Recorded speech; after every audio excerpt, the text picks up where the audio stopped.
Assalamualaikum warahmatullahi wabarakatuh. Alam semesta ini selalu sifatnya berpasangan. Dan pasangan-pasangan ini harus ada demi keseimbangan. Kalau tidak, yang lahir adalah ketidakseimbangan dalam hal apapun. Bedanya sama Barat, kalau Barat melihat dualitas itu konflik, tapi kalau Timur melihat dualitas itu komplementer. Kalau Barat, mungkin karena kamu terpengaruh Barat, melihat benar dan salah, siang dan malam, baik dan buruk, apalagi indah dan tidak indah, itu sesuatu yang konflik. Kalau bagi tahu, enggak. Itu bukan sesuatu yang konflik, yang saling kalah mengalahkan, tapi saling komplementer.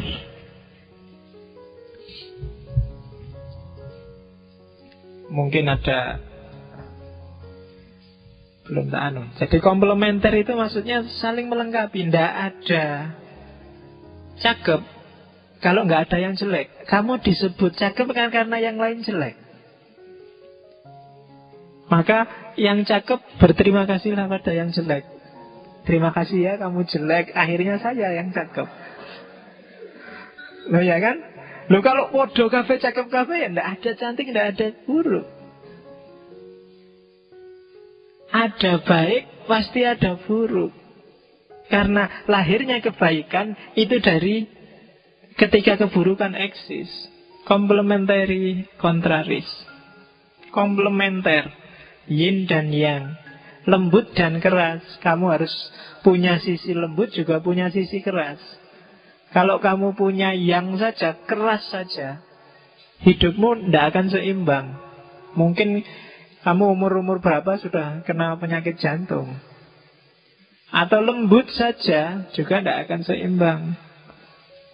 Ya mungkin umur-umur berapa kamu sudah darah rendah, lemes, sudah. Harus seimbang, kamu bisa marah tapi juga bisa lembut, bisa sabar. Di momen tertentu kamu juga harus marah, meskipun marahnya juga tidak kebablasan. Marah yang diimbangi oleh kelembutan, oleh kesabaran. Jadi dualitas dalam hidup harus muncul dan seimbang. Kalau enggak, yang lahir adalah kebingungan dan kekacauan. Harus ada yang pinter, tapi juga harus ada yang enggak pinter. Kalau pinter semua justru bumi ini rusak. Coba aja. Kalau semua pinter terus pingin jadi dokter kabeh, rusak wis. Semuanya pengen jadi dokter, pasiennya siapa? Kalau pinter filsafat, filosof kabeh apa meneh. Tiap hari gue kira debat filsafat terus tambah rusak dunianya. Ya kan? Pinter semua jadi arsitek semua, yang jadi tukang batu ndak ada, yang ngangkut-ngangkut ndak ada. Ndak. Dunia harus complementary contraries. Antara variabel yang bertentangan itu saling mengisi, saling melengkapi. Dari situlah nanti dunia berputar. Jadi kalau ada yang jelek, kalau ada yang buruk, itu semua skenario dari kasunyatan biar dunia ini seimbang. Misalnya apa wis kamu baca cerita, coba baca-baca Ramayana apa Mahabharata atau nonton sinetronnya.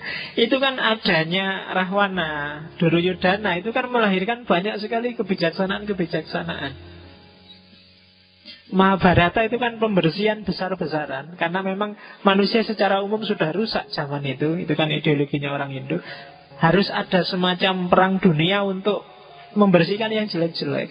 Dan itu kalau tidak ada Duryodhana dan kawan-kawan, skenario ini nggak akan jalan. Kalau nggak ada Abu Jahal, Abu Lahab dan kawan-kawan, skenario kemuliaan seorang Nabi Muhammad juga tidak akan jalan. Jadi complementary contraries, saling melengkapi. Kalau nggak ada kafir ya tidak ada Muslim, kafir wis Islam. Kan Allah sendiri bilang kan, kalau saya mau, kalau aku mau, seluruh dunia jadi muslim kabeh, mukmin semua. Tapi kan Allah bikin skenario sendiri biar dunia ini seimbang dan berputar, dinamis. Itulah yin yang. Ya kamu sendirilah yang ngerti variabel-variabel hidupmu. Kadang-kadang terlalu yin atau terlalu yang, maka cepet-cepet bikin keseimbangan, baik fisik maupun mental. Oke. Nah, itu filosofi pertama yang sangat terkenal. Filosofi kedua namanya Wu Wei. Wu Wei ini, setelah kamu paham keseimbangan, apa sih yang harus dilakukan adalah Wu Wei. Wu Wei ini banyak disalahpahami. Wu Wei itu maksudnya jangan melakukan apa-apa.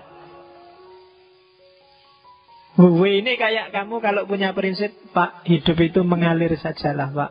Nah, itu Wu Wei. Jangan melawan, jangan punya ambisi, jangan punya hasrat yang bertentangan dengan kondisi alamiahmu.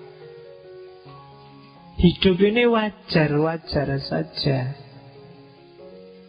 Jangan berlebih-lebihan, jangan dibuat-buat. Itu Wu Wei. Tidak berbuat arti harafiahnya. Jadi karep kita kan banyak, keinginan kita kan banyak, cita-cita kita kan banyak. Kita hidup, jalan kan berdasarkan keinginan ini. Cuma pilihlah jangan berlebih-lebihan. Seperti yang tak bilang tadi loh. Makan itu penting, tapi hasrat makanmu harus dibatasi. Jangan dibuat-buat, jangan semau-maunya, jangan sak karepmu dhewe. Harus ada titik kamu jangan makan lagi. Jadi titik-titik alamiah dalam hidupmu yang kamu bisa mendeteksi. Oh, ini sudah keterlaluan. Oh, ini sudah berlebihan. Tidak ada barang berlebihan itu yang bagus. Ibadah aja kalau berlebihan kan jelek. Apalagi yang bukan ibadah. Apalagi cuma makan. Apalagi pacaran. Apalagi termasuk ngaji. Ini kalau berlebihan kan jelek. Wah, saya sedang semangat ngaji nih, Pak. Gimana kalau selesainya jam 12? Oh, itu kan mantep memang, luar biasa wong barang baik. Tapi tidak natural. Kalau nggak natural, hasilnya pasti tidak maksimal.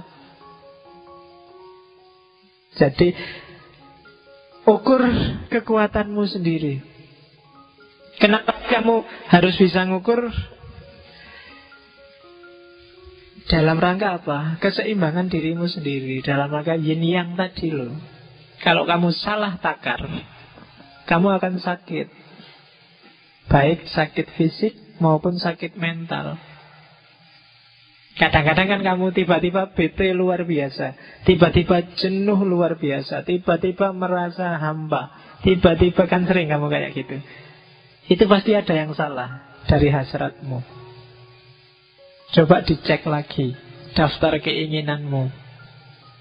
Biasanya itu yang jadi sumber masalah. Itu kalau diterus-teruskan kamu bisa sakit secara fisik. Nah, jadi hati-hati. Kebijaksanaan tertingginya tahu justru pada jangan melakukan apa-apa, mengalir saja sesuai kodratmu. Karena dirimu sudah ada cetakan jalannya. Kalau kamu nabrak cetakanmu itu, nanti akan jadi masalah dalam dirimu. Mungkin galau luar biasa, mungkin sumpek luar biasa, mungkin sakit. Itu filosofi Wu Wei. Ya nanti kamu tulis besar-besar di kamarmu, Wu Wei. Kalau lagi kemerungsung semangat, ditonton tulisannya, ah iya ngapain, capek-capek untuk yang tidak penting. Wong yang penting aja juga nggak boleh berlebih-lebihan. Oke ya. Jadi selain hidup harus seimbang, yang kedua hidup juga harus ngerti batas. Ini yang orang sering salah menerapkan. Jadi kebebasan yang paling tinggi bagi saya justru ketika kamu tahu batas. Ketika kamu nggak tahu batas, justru kamu nggak bisa bebas. Diinget-inget itu. Demo ya demo, tapi harus ngerti batasnya. Ya sekali-sekali kalau demo bawa tulisan wuwe. Jadi biar ngerti batas. Ini demo karena apa? Jangan-jangan malah kontraproduktif loh kan gitu.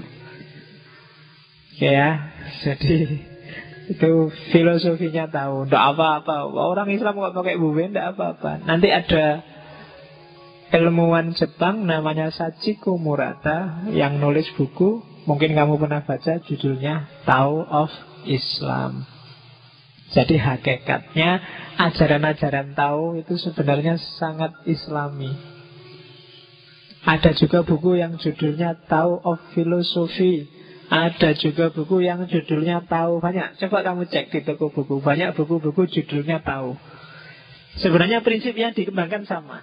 Prinsip-prinsip keseimbangan, prinsip tahu batas, prinsip tidak berlebihan, prinsip tidak dibuat-buat. Banyak kan sikap kita yang tidak wuwe, dibuat-buat, tidak sekedar berlebihan, tapi pura-pura. Hari ini kamu menyebutnya pencitraan. Pencitraan itu antitesisnya wuwe, nggak natural. Kamu sekedar pingin dilihat ganteng, sekedar pingin dilihat baik. Padahal aslinya apa ganteng tenan ya nggak ngerti. Apa baik tenan ya nggak juga sih, kadang-kadang juga enggak. Nah itu antitesisnya dari ini. Pura-pura. Ya kalau dalam agama kan istilahnya lebih serem. Namanya munafik. Menampilkan yang tidak aslinya.